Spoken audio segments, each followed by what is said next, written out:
All right, welcome back to the Founder-Led Marketing Show. In today's episode, we talk with Kevin Bobowski, who is the Chief Marketing Officer at Aware, which is a 150 people B2B enterprise software company.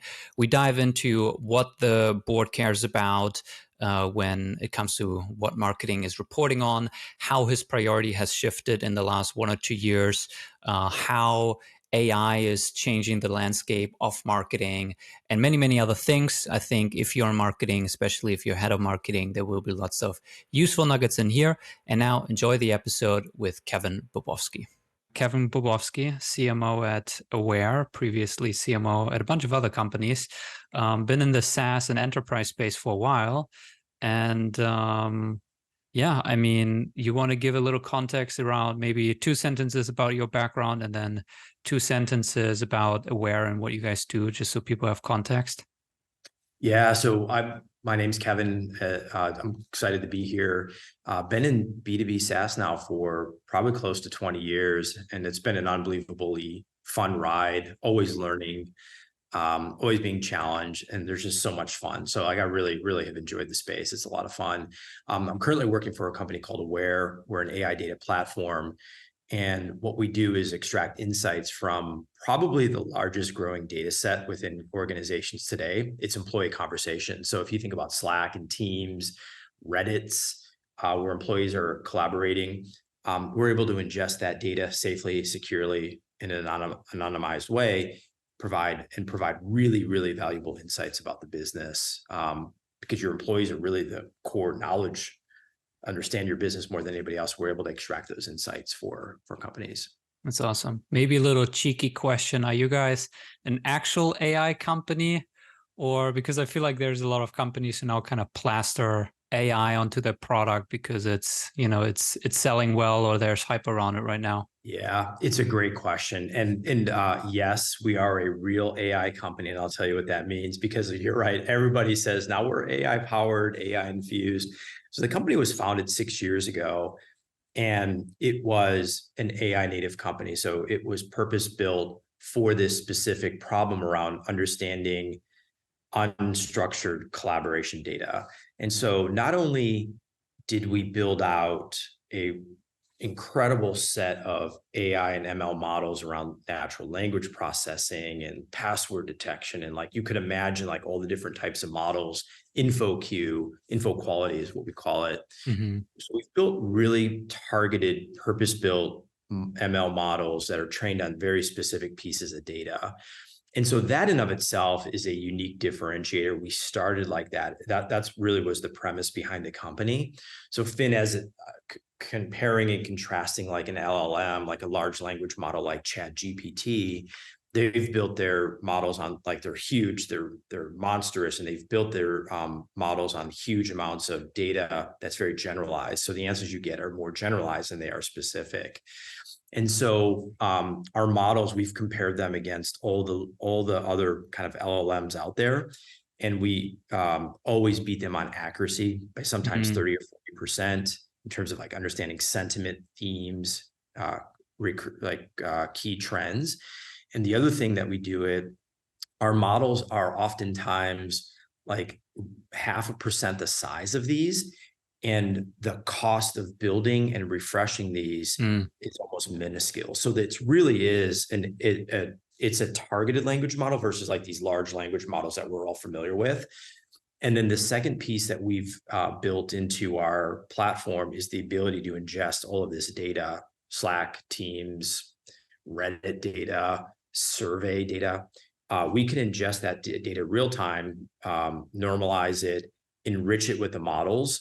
And so you're getting that sort of consistent set of fresh data that's used then to kind of refresh these models over time. So it's really what some people call it an AI data platform. I think in the industry, sometimes they call it an ML ops platform, but it really is legit. We've recently done an explainer video because we've gotten so it's actually a good question that you brought up, because customers like, tell me this is real. Like I've heard this 80 times.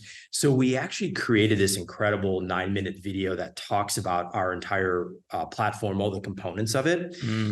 And we share that with our customers and some of our prospects. And when they see it, they're like, I get it. You really are a true AI company. You have the You're data not a thin layer capability. on top of ChatGPT. Exactly. Right. And that's been actually one of the most rewarding and fun parts of this job has been to work with our data science team, our engineers, our chief architect, our CTO to really tell this story because people want it. Like your question's a really powerful one because everybody wants to understand and sort of get through the haze, Right. the smoke and the confusion of AI. And when we deliver some of this, we're educating people and they appreciate it and they love it. And then they see the sophistication and sort of the cutting edge kind of technology that we've built.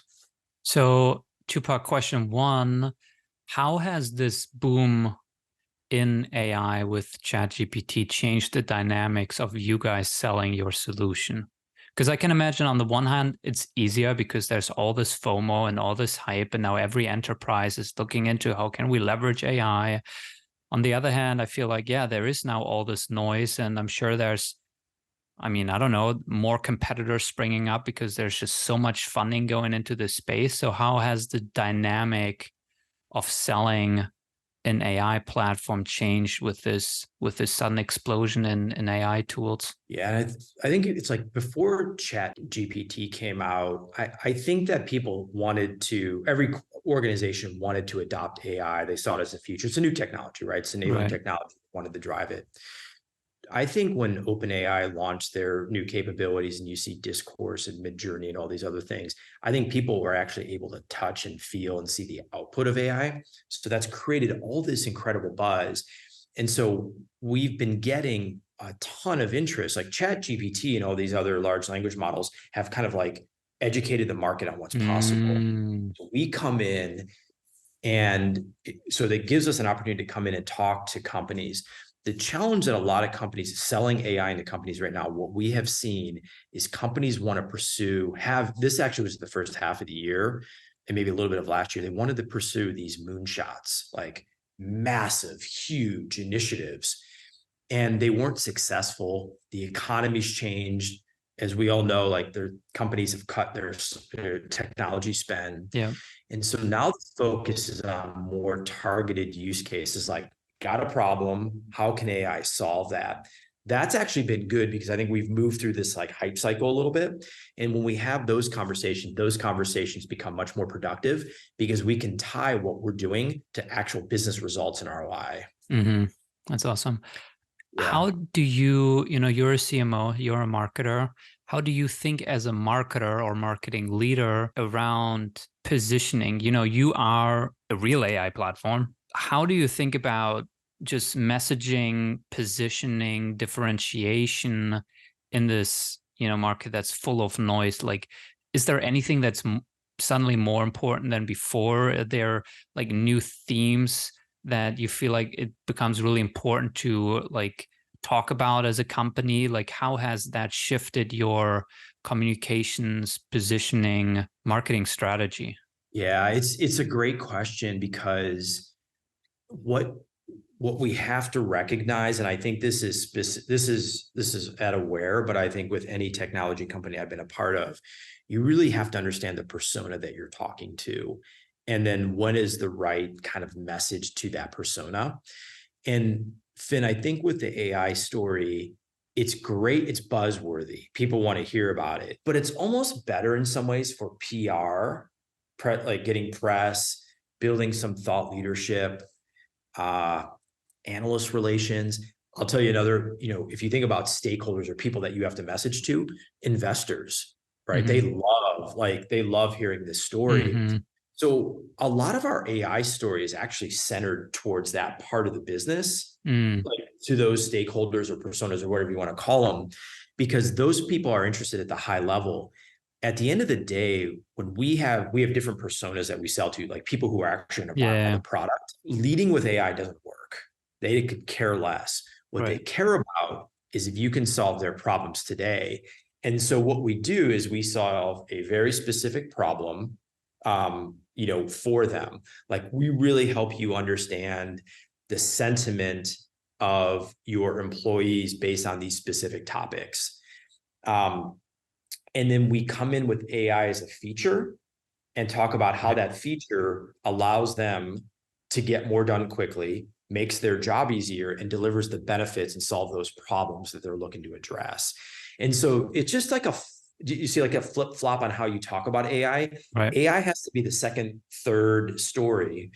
When you're talking to the actual buyer, you still have to solve their problems. That's the most important piece. And then your question before about like, yeah, everybody says they have AI, then that's where the credibility piece comes into play of really helping educate the consumers. So what we do is educate our buyers on what are the types of questions that you should be asking for. So for example, if a company claims to have an AI models, what was the data? Where do they source the data for that? Right. Do they have data traceability capabilities? How quickly can they refresh data? Because once you build a model, it almost becomes immediately outdated. And so you get you start asking these questions, you help your buyers understand those are the questions you ask. You're actually educating them in the process and actually delivering some value too. And then when you ask them, they're like, "Oh, well, our model is actually called GPT." Yes. Yes, we go to ChatGPT and we put your sensitive data, the most we use valuable. Zapier to pull in some data, and then we run it through ChatGPT, and that's the output. I think that's the other piece that companies have quickly recognized is there are people within companies that are taking some of your most sensitive data and you're literally a copy and paste in the ChatGPT. And that's not, I mean, I think one of the things that we're watching for, I think Google just came out with something called Google Gemini. Yeah, it was like their version of like an LLM. And what they did is they compared their capabilities to solve grade level math to all the other existing players out there. And I almost think in some ways, Google did themselves a disservice because they depositioned themselves. If they really want this to be an enterprise app that solves enterprise company problems, figuring out how well you do with grade level math is not going to help.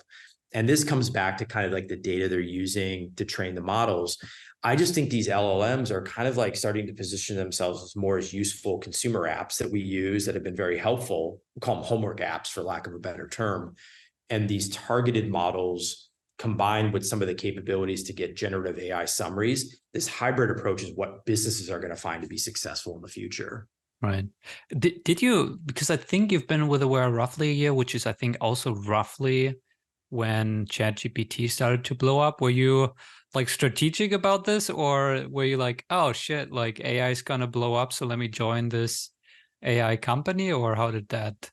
It was about, I think it was like they came out like at about the time I was like going through the interview process. And so, I mean, I think that was interesting. It wasn't a deciding factor, is an input in the process. But I did believe my kind of like job thesis was that AI was going to be huge. It's definitely going to be a trend. Yes, it's overhyped in many cases. We all recognize that, but this is the future.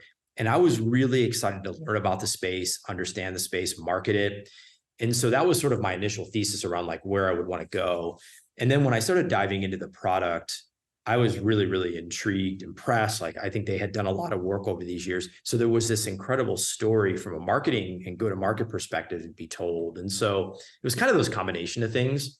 That's kind of how I got into it. And, but I did think like, if you think about different sectors, like I didn't want to get into MarTech because MarTech felt very crowded, competitive. And there's some really great companies out there, but I didn't see many MarTech companies doing something that was really cutting edge, unique, and differentiated, sort of like what I was saying with Aware. And Aware is not MarTech, it's very different, but that was also an appeal too, because it was just doing something very different in the marketplace. Right. Interesting. So I'm curious, we do have a lot of marketers listen to the podcast, Heads of Marketing. How have your priorities changed to, I feel like in the last 2 years, there's two major changes.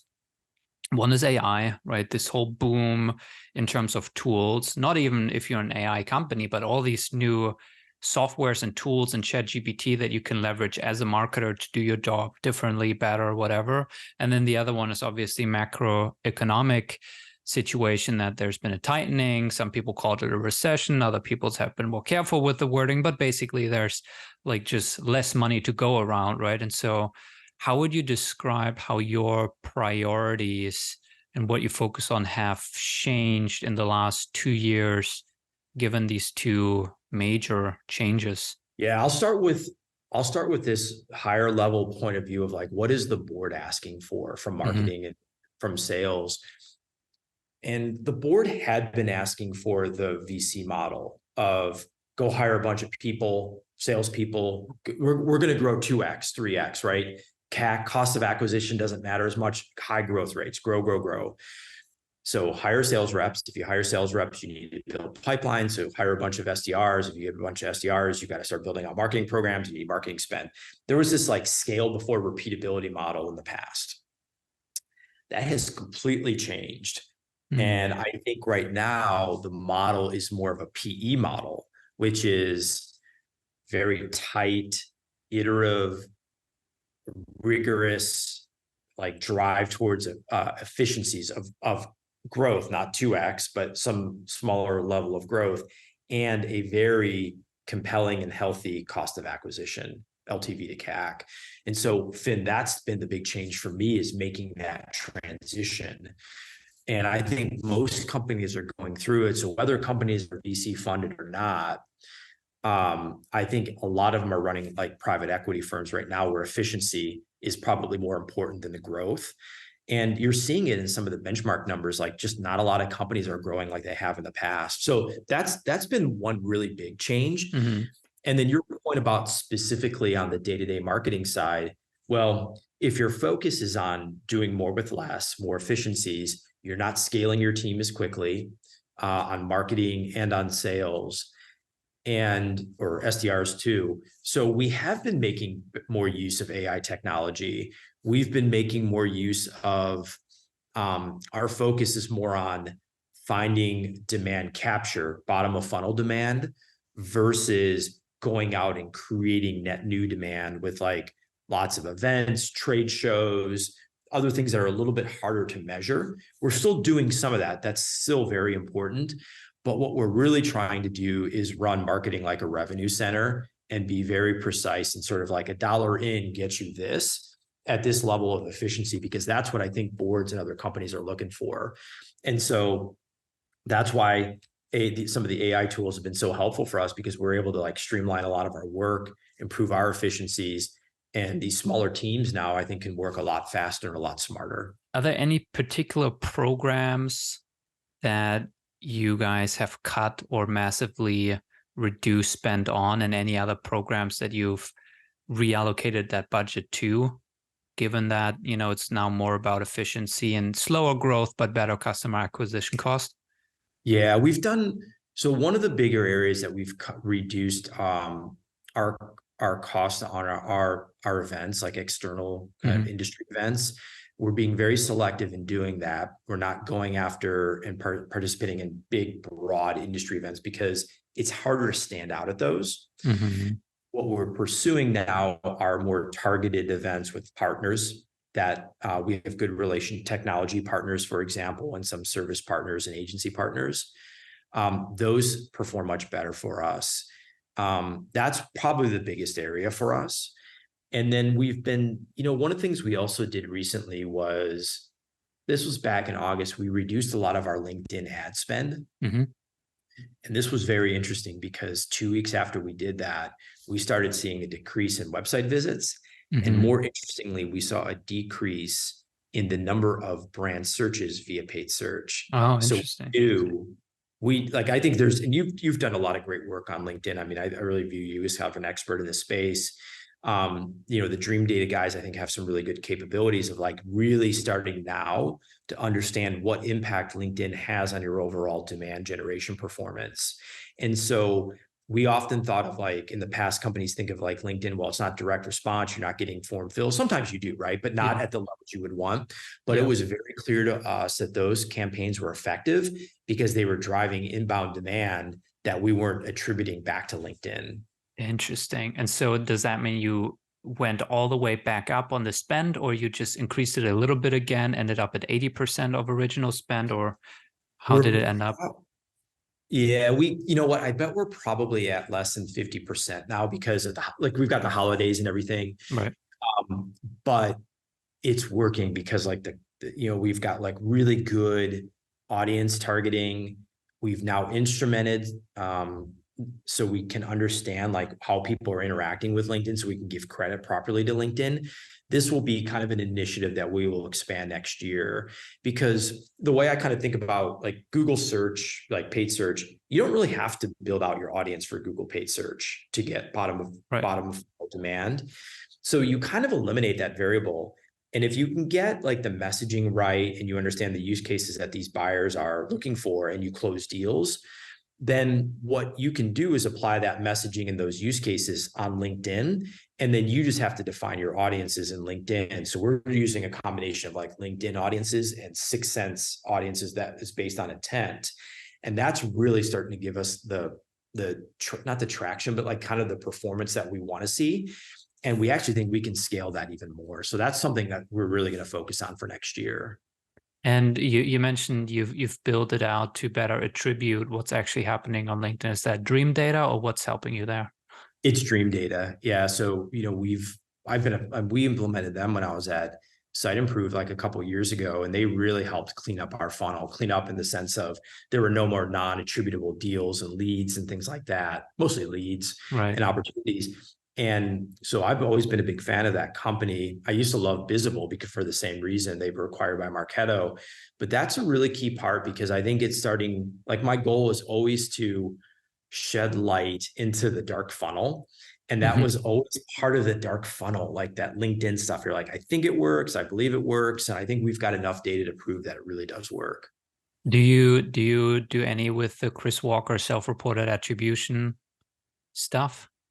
I'm not as familiar with that. The Is idea is basically just that on your conversion forms, demo request forms, you add a field that asks people, how did you hear about us? Which is just a free text field rather than a drop down. And people will fill in LinkedIn or LinkedIn ad or saw your CEO speak at Optimizely or whatever the thing is. No, but we should do that because that's an interesting point because what you'll end up like when we end up getting a lead comes in, they'll say, oh yeah, it says paid search as an example, Right. right? But then you talk to them and they're like, oh, I spoke to Jeff, who's my boss, CEO, at Yep. this event at Ohio State last week, and they just happened. So that really helps us understand that that's a really good point because that's starting to shed light into that dark funnel of events. Exactly. Yeah, And we've so gotten some good qualitative data. You can then build some actually workflows with ChatGPT because you get some really qualitative answers, right? Most people will just say something like LinkedIn or Google or Facebook, but some people will actually give you a lot of context. They will say, "Well, I talked to Kevin at Optimizely, and he mentioned you guys," and so that's amazing, right? Because then you're like, "Should we reach out to Kevin and make this formal?"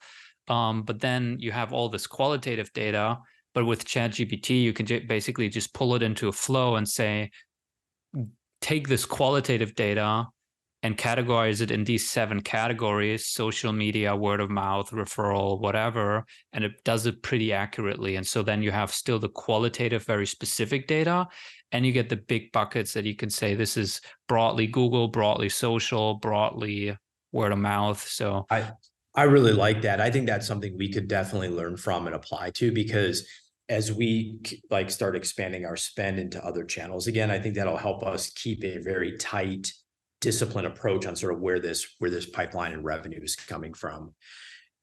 Finn, one of the other things that we've done, and I think this is because of something that you've educated me on, and your company has just done a remarkable job. We've really amped up the amount of video production that we've done. I've seen And some videos with Brandon. Is it Brandon? was it Brandon or No, Jeff. we had, Sorry, Jeff. I've seen some yeah. of Jeff's videos. And so, we wanted to test it out and see how we could do this. And, admittedly, like upfront, like some of the quality wasn't good. It wasn't like the lighting was bad. And like, we were okay with it because we wanted to test it out and give it a shot. Yeah. And we've gotten better at the quality. And the piece that's been very cool is now we've expanded this. We've got, I think, about 20 people in the company who've actually produced videos about their areas of expertise. That's So we're awesome. giving every employee at the company an opportunity to kind of like give them a voice and talk about where their areas of expertise are. And Finn, I think one of the things that we're learning, and I think you guys were ahead of the curve on this for a really long time, videos perform better on LinkedIn. It's amazing kind of the video, like the number of like watches and views and stuff like that. But the other thing that we're learning is these videos are actually becoming like incredible internal enablement Hmm. assets for us. Like you've got salespeople like, oh, I heard Jeff talk about this. And all of a sudden they're on their next call with the sales, like with a prospect. They're as credible and as fluent as Jeff is on some of these like really nuanced technical topics. So it's been really cool to see. You guys use them, so you produce them with 20 different people. Do they just go out on the Aware company page, or do the people individually post them too? Or do you do anything else with the videos? Do they go on YouTube or? Yeah, we've been putting them on YouTube as kind of a core, like a central destination. Yeah, Some folks will promote it on their networks. Some actually aren't that comfortable doing it, and we're like, fine, that's right. there's no issues. And then what we're doing now on the website is we get more specific on like the use cases that people are coming in for, that the problems they want to have solved. We can now quickly match those videos to those use cases on the web page. And we believe like instead of telling, now we Yep. can show versus the videos. Love it. Have you tried amplifying some of the better ones? So one of the things that we do when we work with the customers, we post organically, right? And we generally post on the personal profile. We then also post on the company page. And now what we started doing is we can look back. Let's say we've been doing this for 1, 2, 3 months, and we can see which ones actually resonated the most. And then we take those messages and those creatives and put them in the targeted ads to run them Mm. specifically towards ICPs or target accounts. And we've gotten some really good results with it because you validate it first organic, you see there's resonance, and only those you amplify with spend. And so you're not wasting ad dollars on those creatives. That's a really good idea. We have not done that yet. What we've done is something like close to that, which is on our LinkedIn, our LinkedIn organic post. We've gone through and kind of looked at like what has had the best performance, Yeah. and we ran some kind of like boosted like programs recently, With the and thought that's leader ads. yeah, and that's performed pretty well. It wasn't video. It was, I think we did like a slider, and then there was like a single kind of like, this is what you could. The issue was like around like something around Slack and legal holds. Mm-hmm. Um, it performed really well. But I will take a note on that in a second and apply that to the videos, because I think that would be a really cool approach too. Because I just saw a video by Jeff. He posted it 2 months ago where he talks about if someone uses Qualtrics or Gallup to or other survey technology and like the new capabilities that you guys have been building out. And this post organically got like 90 likes and 25 reshares and 8 comments, right? So that resonated. So you can both, with the thought leader ad, you can actually amplify that exact post. So it shows up in the feed from Jeff and it's sponsored, right? So it kind of looks like an organic post. And you get the social proof already on there, right? So you're starting the ad with already 90 likes on it, which is super powerful. And what I would also do, I would just take that video and run it properly through the company page so that it's through Aware, right? You can do those two separate things. And I feel pretty good that this video will do pretty well because it already performed organically, right?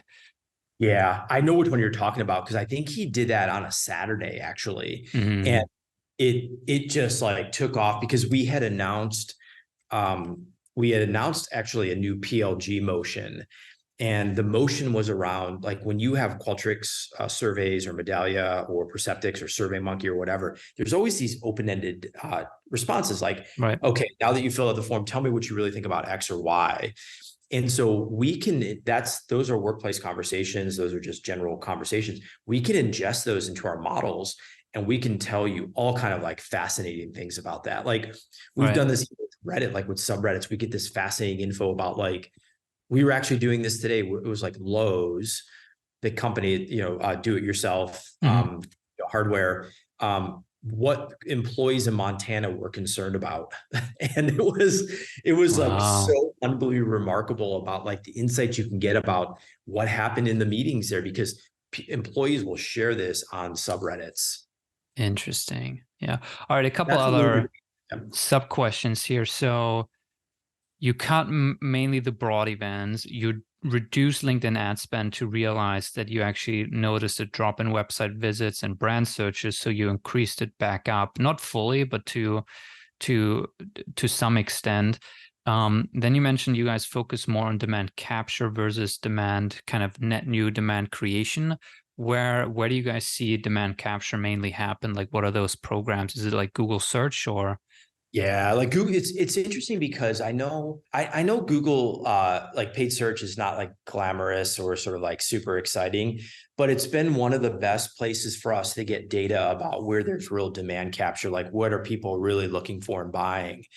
And I'll give you an example Mhm. that was actually really powerful. So to answer your question really quickly, it's basically paid and organic because we're finding the very specific use cases that people want to solve for. And then we build obviously the right content, the web pages, we have the right ads. But like one really good example was we had a company, like there was like a keyword called like it's moderation.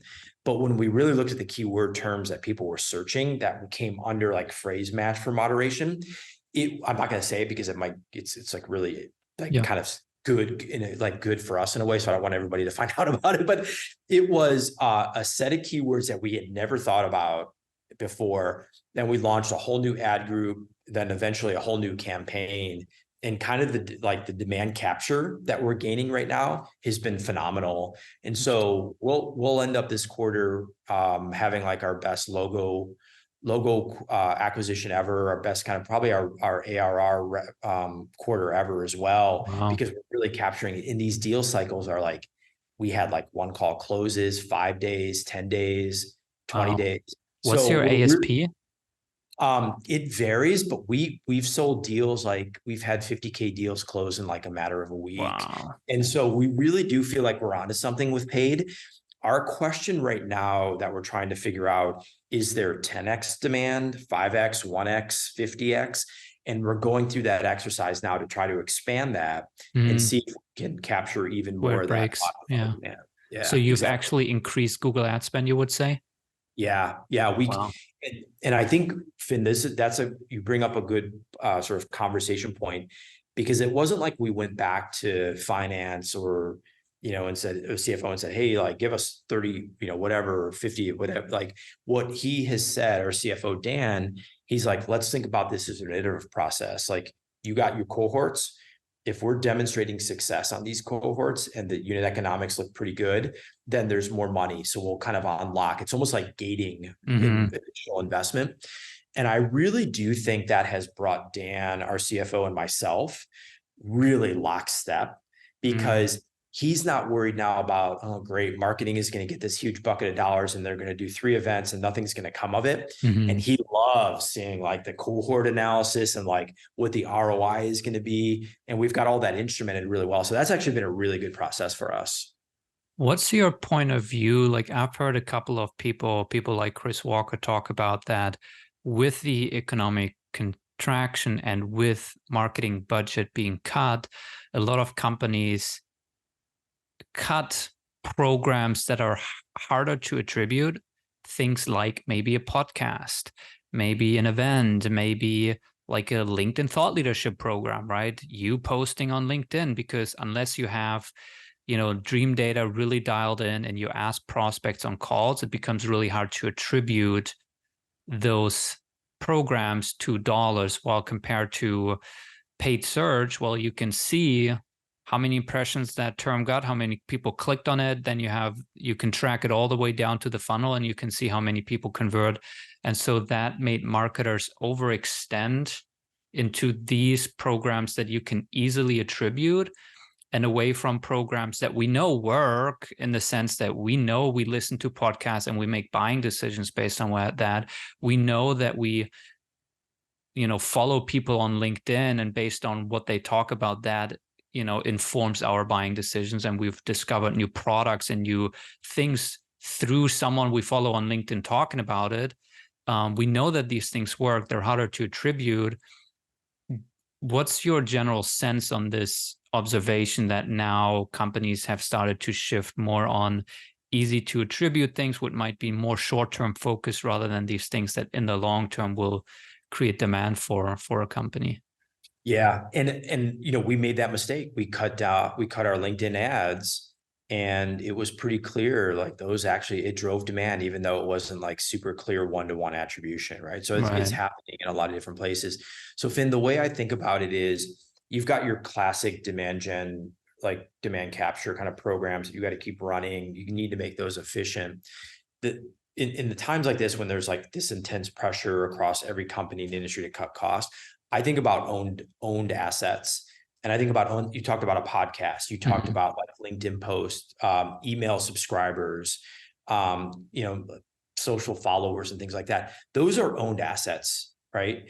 And so I always draw a distinction between like fixed costs and variable costs there. We are still going to invest in building our own assets like podcasts. Like that's actually something that's on the docket here very soon, because those take time to develop, but when they do, you can really start to accrue benefits, but there's not variable cost to those. There's some fixed. I think organic sometimes falls into that because it takes a while for the results to accrue, but when it does, you really see the benefit. So I often talk about that with Dan and CFOs around, hey, this is owned.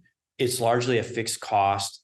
It's only a portion of that person's time, but we are going to build these out because that will help us accelerate growth in the future. Any favorite AI tools recently?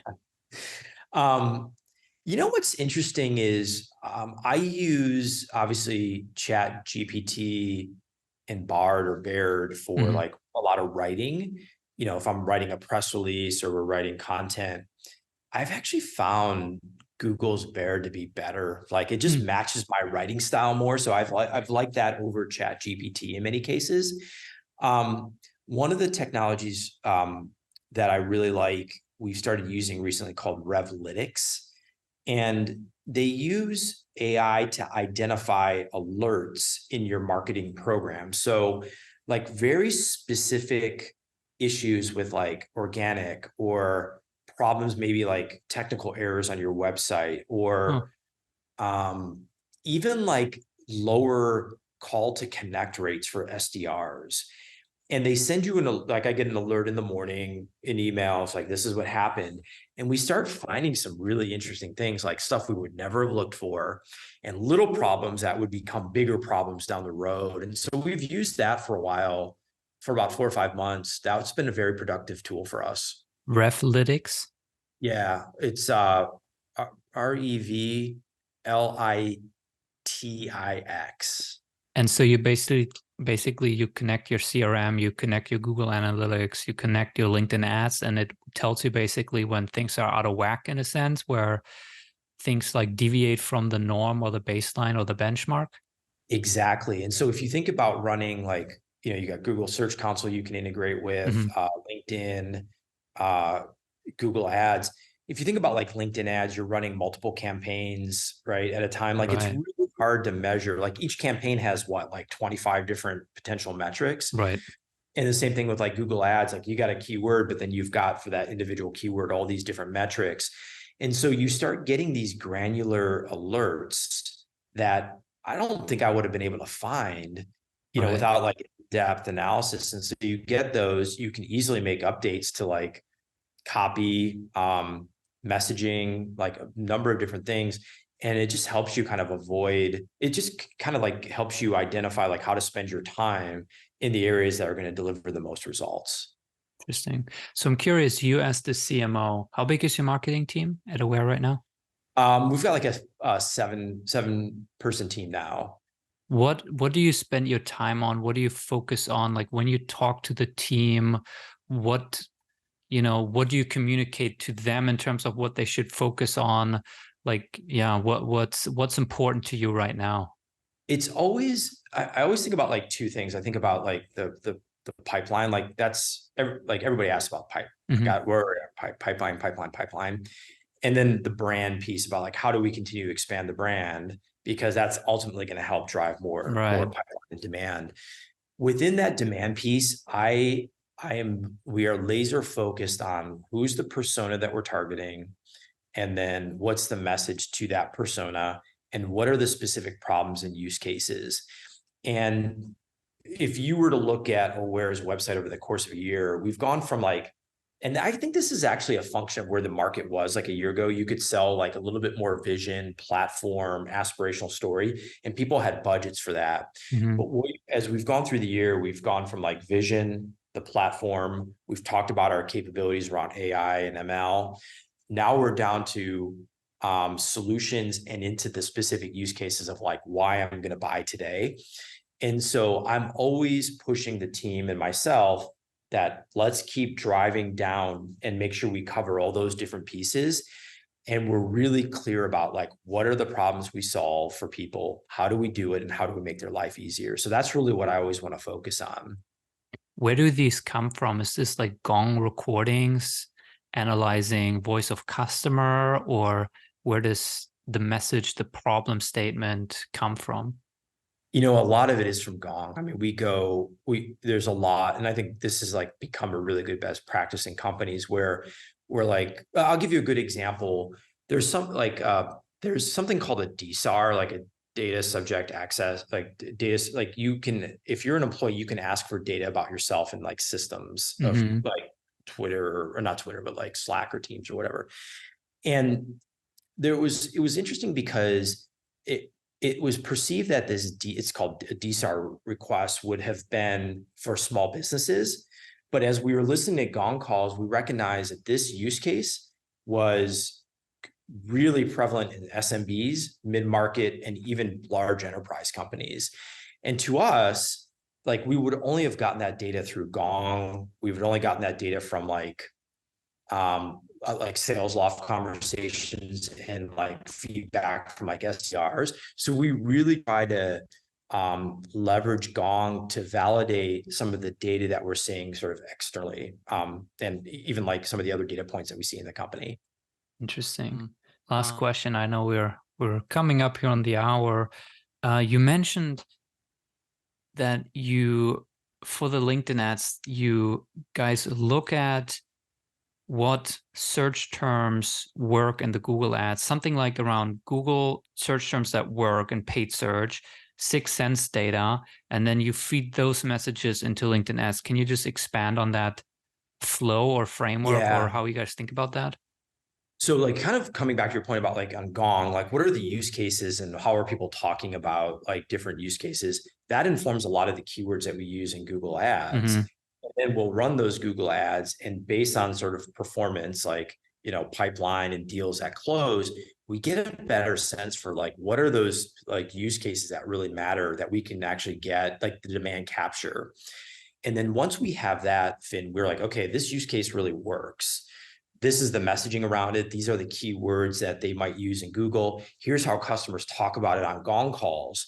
Then what we can do is run those ads with like the right messaging on LinkedIn.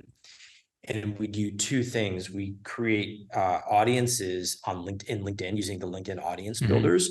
So we run the ads on that, but then we go into 6sense and we look at intent data, and we build audiences that we can import from 6sense into LinkedIn and run those same set of messages against that same audience.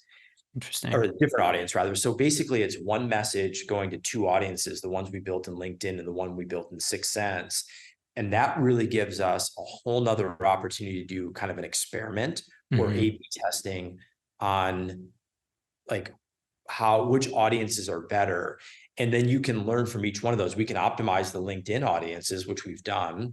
We can optimize the 6sense, or in some cases, we can turn one or the other one off based on performance. Any closing thoughts? Anything? Where should people go find you? I mean, Kevin Bobowski on LinkedIn. We'll link that down below. Anything else? Anything you want to point people to?